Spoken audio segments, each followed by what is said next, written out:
Welcome to Glen Gardens. It's a beautiful morning here in the garden. There's a few butterflies, orange tip butterflies flying around. The birds are singing. And everything's well watered because we had lots of rain yesterday. Everybody's out enjoying the sunshine. So yesterday afternoon I made a video about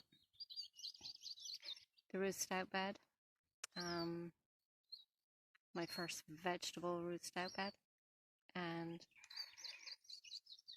the hay went down last autumn, so it's been there at least 6 months, decomposing slowly over the winter, and I just planted potatoes in it, and we're going to see how well they do.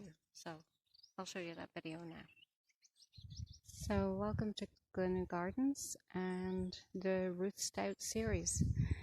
I started my Ruth Stout bed with this one, the entrance bed at my driveway. Later I covered the hay with compost, and I'm just waiting at this point in time for the ground cover plants to spread over it.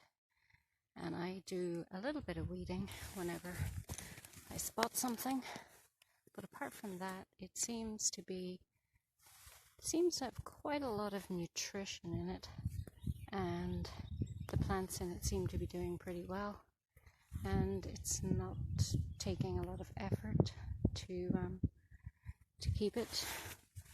So far this one is working well. So now to my second Ruth Stout bed. So over here in the kitchen garden, I did a series of 3 Ruth Stout beds. They've had very little attention since the hay first went down. But today I weeded this one and planted potatoes and put calcified seaweed. Scattered calcified seaweed, that's the white granules, on top. So we're going to see how that proceeds. I will cover the potatoes with more hay as they pop up, and we'll see what sort of harvest we get.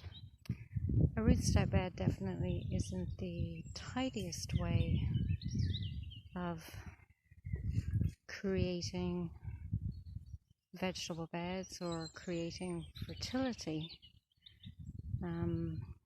although there's no reason why you couldn't create wooden sides or any kind of sides as I've done on this bed, and instead of filling it with compost, simply fill it with hay.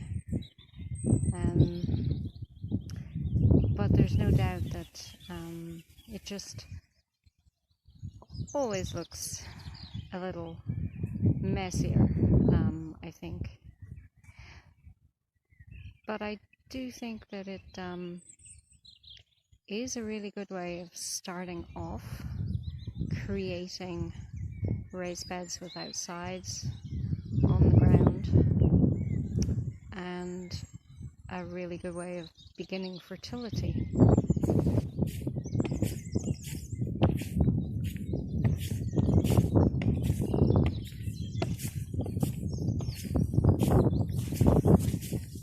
These 3 Ruth Stout beds don't yet have proper pathways between them. I will probably mulch with cardboard and put down bark mulch all around them. They just get trimmed every so often at the moment.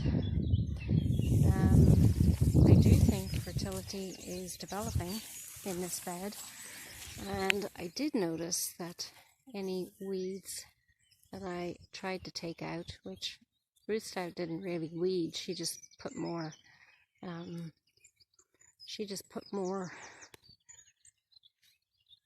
hay on top and smothered the weeds.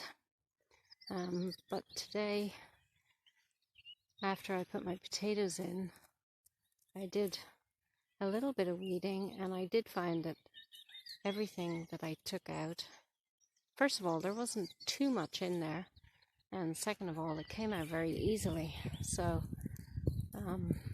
that was a bonus. And I do think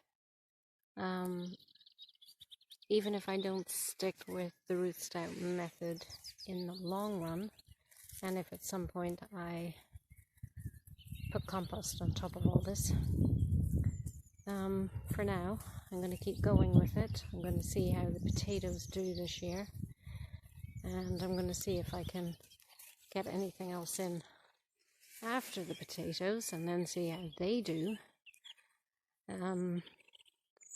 In our climate, it's not said to be the best method here in UK, Ireland, simply because of slugs. It's a damp climate. But I think it's worth persevering with and seeing how well things do. And even if I change my mind in the long term and discontinue it, I still feel I will have benefited from the additional fertility and lack of soil disturbance. So from that point of view, I just feel it's a good thing. And I will make another video later on in the year when I'm harvesting the potatoes, and we'll see how it has progressed. And that's all from Glenue Gardens today. Thank you very much. Bye.